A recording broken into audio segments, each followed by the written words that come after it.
दीक्षा ताई काय आणलंय तुम्ही मला? फराळाचं आणलंय तुला. फराळाचं आणले? बघा भावनो बहिणू माझ्या बहीण मला फराळाचं आणले बघा किती आहे का. लाडू, चकले, शंकरपाळे, करंज्या, अजून हे आणले काय ते आहे बिस्किट आणले तर गुलाबजामुन आहेत, पेढे आहेत भरपूर भरपूर. दीक्षाताईनं मला खायला आणले बरं का. कारण दीक्षाताईला माहित आहे मी काय स्वयंपाक वगैरे करत नाही, मी फराळाचं करत नाही, दिवाळी मनवत नाही मी. तर बघा माझ्या बहिणीनं मला मुंबईवरून घेऊन आली भावनो बहिणो एवढं सारं खायला. बहिणीची माया किती आहे वेगळी असते आहे की नाही बरं. कोणाकोणाची तुमची पण बहीण अशी आहे का माझ्या बहिणीवानी मला कमेंट करून नक्कीच सांगा. आणि माझ्या बहिणीसाठी एक एक दिल नक्कीच पाठवा. तुमची पण बहीण अशी आहे का मायाळू. कधी कधी लय बिया करे बरं का लय हंती धरून.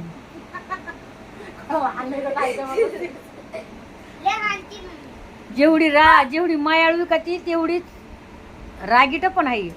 आणि मला कमेंट म्हणजे भरपूर जणांनी पहिले जेव्हा ती आली होती ना त्यावेळेस भरपूर जणांनी कमेंट टाकले होते की संगीताई तुमची बहीण तुमच्यासारखीच आहे, सेम तुम्ही सारख्याच दिसतात. तर अशा मला भरपूर कमेंट टाकले होते. तर हो आम्ही दोघांजणी सेम दिसतो. तर दुसरी जी एक आहे का ती नाही दिसत आहे सेम. भाऊ आहे आमच्यावाला.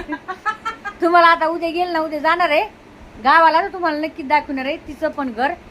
तर टाका मग एक एक कमेंट, लाईक, शेअर व्हिडिओ नक्कीच करत जा. आणि सांगा तुमची बहीण पण अशीच आहे ना आहे का नाही सांगा बरं. लव यू सगळ्यांना.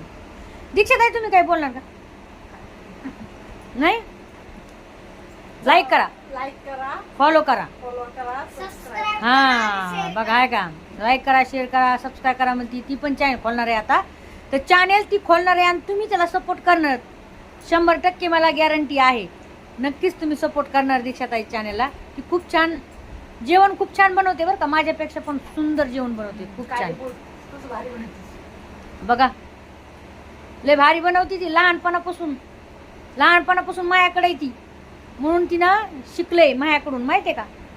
आहे का दीक्षाताई? पाहिलं का आम्ही बिना माईचे लेक राहतो. आम्हाला माय नाहीये, आमची माय वारलेली भावनो बहिण.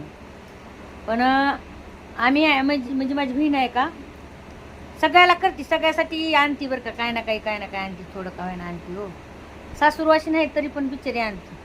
आणि त्याच्यातच आम्ही खूप म्हणजे येतं की बाबा तिनं सुखी राहावात. तिचा नवरा, लेकरं, बाळाचे, सासू सगळे त्यांच्या घरचे सुखी राहत. खूप छान स्वभाव आहे.